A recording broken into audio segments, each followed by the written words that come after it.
Early this morning, police are already conducting checkpoint operations. Let's check on the situation at the southern end of Metro Manila.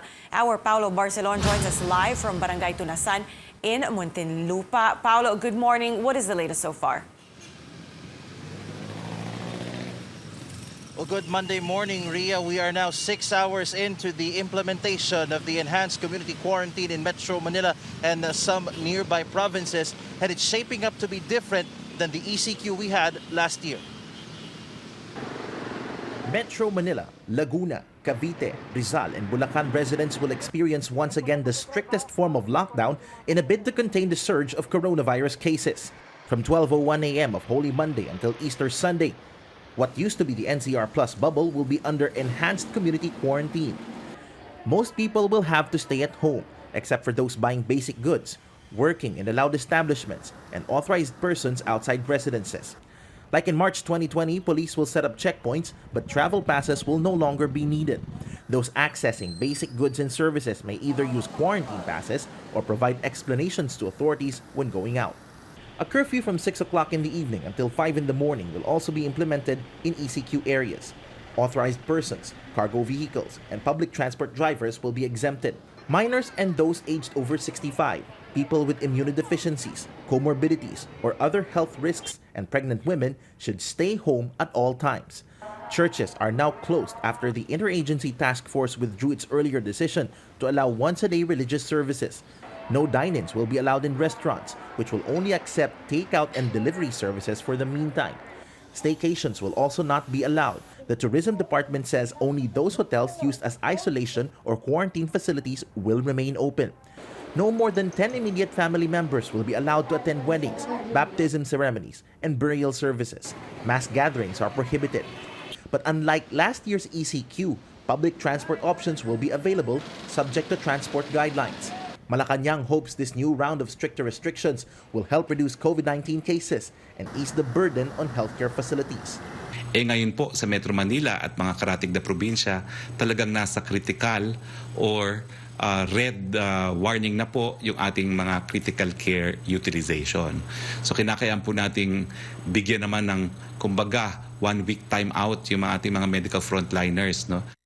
The Healthcare Professionals Alliance Against COVID-19 supports this new wave of lockdowns, but says medical frontliners won't really have a timeout.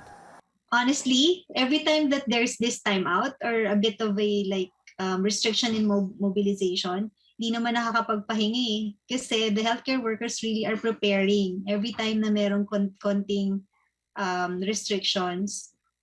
The group urges the government to use the week in fixing the kinks in its coronavirus response, such as testing, contact tracing, and its vaccination rollout plan. Presidential spokesperson Harry Roque also announced that financial aid for workers who will be affected by the one-week ECQ is now being finalized. He also said simultaneous vaccination activities will be done during the ECQ, with senior citizens and those with comorbidities being allowed to get COVID-19 vaccines. In the end, authorities and the medical community are hoping that this one-week lockdown would work to reduce COVID-19 cases.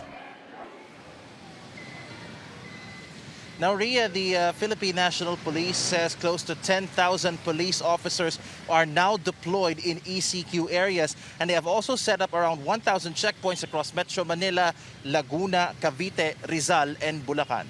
Ria? Paulo, I see that you're monitoring the southern part of Metro Manila. How's the checkpoint situation so far? Well, Ria, inspections of vehicles have been going on since midnight. Just take a look at that situation. Early morning traffic here at the Muntinlupa, San Pedro boundary. As you can see, police officers are checking the IDs of motorcycle riders, and they're also checking the IDs of those in private and public vehicles. Now, we are also seeing that compared to the NCR Plus bubble last week, instead of just checking the health or checking the compliance of passengers and drivers to health protocols, they're also really checking identification cards. So we do advise those who are traveling, essential workers, to really bring identification cards with them so that you would not be held up at these checkpoints and you would not experience a slow drive to your intended destinations. Ria? What about transport protocols, Paolo? What can we expect now that we're on ECQ?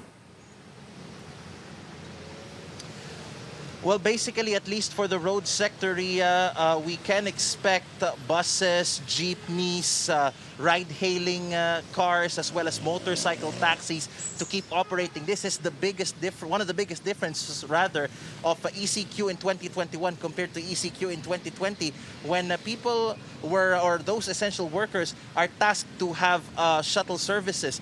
Now, some buses and jeeps here at the Muntinlupa, San Pedro boundary, we've seen some of them, plying the route. And we are also seeing some commuters at the Susana Heights exit already starting to feel the effects of these restrictions, as they have been waiting for as long as 30 to 40 minutes. Now, we have to remind our viewers that the transport or road transport is limited to 50% or at one seat apart capacity, but road transport services will be available 24 hours a day, 7 days a week. And those who may board these public transport should be authorized persons outside residence, and like what I mentioned earlier, they should also bring proof of employment or their ID cards, so that when they reach checkpoints like the one that's behind me, they will be able to prove that they are part of the essential workforce. Ria? Thanks a lot for that. Do stay safe. Paolo Barcelon there reporting live from Barangay Tunasan in Muntinlupa.